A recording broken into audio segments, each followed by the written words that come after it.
What's up, my brothers from another mother? Got a quick video for you today. A lot of you ask me about the beard, how to grow a legendary beard, how to grow a nice beard, and so on and so forth. So today's topic is going to focus around about 5 tips that I got for you, which I think you'll find useful when it comes to growing a legendary beard, as you guys like to call it. The first thing you got to know is you got to let it grow. Far too many guys make the mistake of trying to grow a beard, or maybe they want to try to commit to it, and they don't let it grow out. As a general rule, what I'd recommend is you measure your first finger to this knuckle, and you want to get about that much length into it before you start shaping it and basically manicuring it into a nice piece that you can present to the world in a masculine way.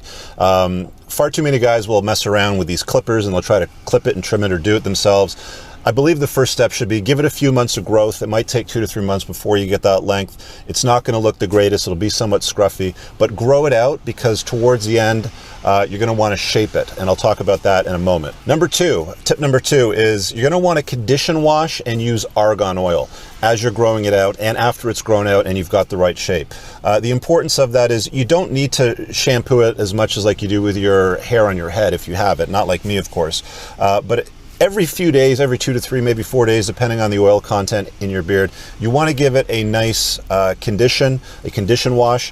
And then when you've rinsed out all the conditioner, when you get out of the shower, that's the best time to put in your beard oil. I don't have a recommended product specifically, but pretty much all of them come with argan oil, which is the main ingredient that you want to look for.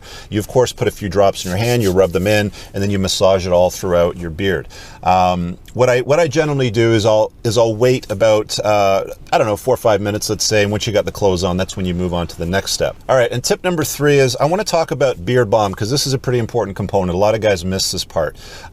Beard balm is basically the equivalent of hair gel for your hair, except for it's for your beard. So it's an important step in styling and shaping the beard in the correct fashion. I've got one of my older tins here. I used to use this. This is from my gym bag, but it's pretty messy. I mean, you got to put it in your hands. You have to scrape it out with your nails and put it in your hands, and you rub it into your beard. It gets all over your steering wheel, on the screen of your phone, and things like that. So it's not that useful. So today's video sponsor is actually the Beard Balm Company. And what I got is this little brush over here, which is a cool little product. It's all beard balm, the entire thing, and it combines the effect of a brush as well. So you just basically run it through your beard down to your skin, and it actually conditions all the way through, which is something you're not going to get if you're using just balm itself and rubbing it through your hands. So it gets right down to the skin. It basically conditions all of it. The cool thing about this product is it lasts a really long time. You do get quite a bit more product versus one of these tin sort of things. And the other thing is, once you wear down these bristly things, you can use it for other things like conditioning leather or wood, for example. So it's a really cool product. Pinned in the description is a link. If you buy with that link, use coupon code BEARDSINCARS. How to remember that one? Beards in Cars, all lowercase, no caps, no spaces, nothing, and you'll get 15% off. The channel sponsor's been kind enough to give the discount to you guys and you guys only. There's not a lot of people that sponsor Red Pill content, so if you like what I put out and you've got a beard, grab one of these. If you don't have a beard, Christmas is coming up, you can grab one for a gift for your brother, cousin, uncle, spouse, whatever. This is a great little neat product. I keep 3 of these at all time. There's one in my gym bag, I keep one in the glove box of my car, and I've got one in the house after the shower. It's a nice way to clean and touch up your beard throughout the day if it gets messy or scruffy. Again, just like this. Super simple little product. It's lovely, absolutely lovely. All right, I gotta get a move on and hit the road here. I'm gonna talk about number 4, which is you want to locate a great barber shop. They're hard to find. My best recommendation is to look for one of these shops that focuses on fades. If you want a nice line, a nice beard trim, ideally you want to find a barber that either has a great beard himself, or they're one of the shops that specialize in fade type of hair treatment.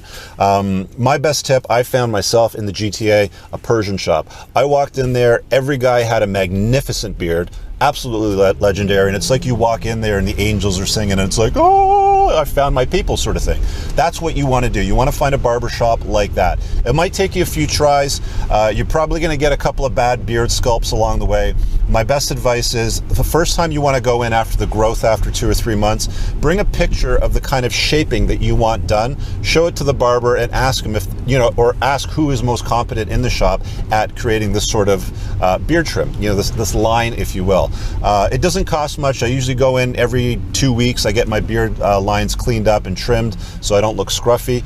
And once you follow that schedule, it's pretty straightforward. It'll always look nice and clean and lined up properly. And tip number 5 is, guys, don't dye your beard. I made that mistake myself a while ago.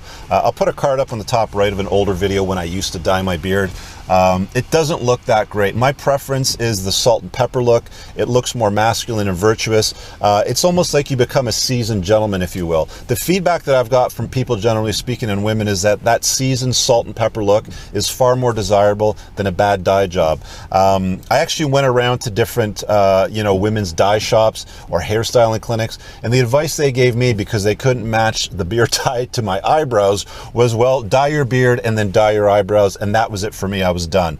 Let the salt and pepper come in. It makes you look distinguished. It makes you look like a gentleman. It is a sign of masculinity and high testosterone, fellas. So there you have it. There's 5 tips that I've just given you to grow a legendary beard. Again, if you love my content, and I've been putting it out for a while and you've been watching it, grab one of these things for yourself if you have a beard. If you don't, grab it for the guy in your life that does. Christmas is coming up. Pinned in the description below is the link that you want to buy from, and use beards in cars, all lowercase, when you check out to get 15% off. Thanks for checking out today's video. See you guys later. Peace.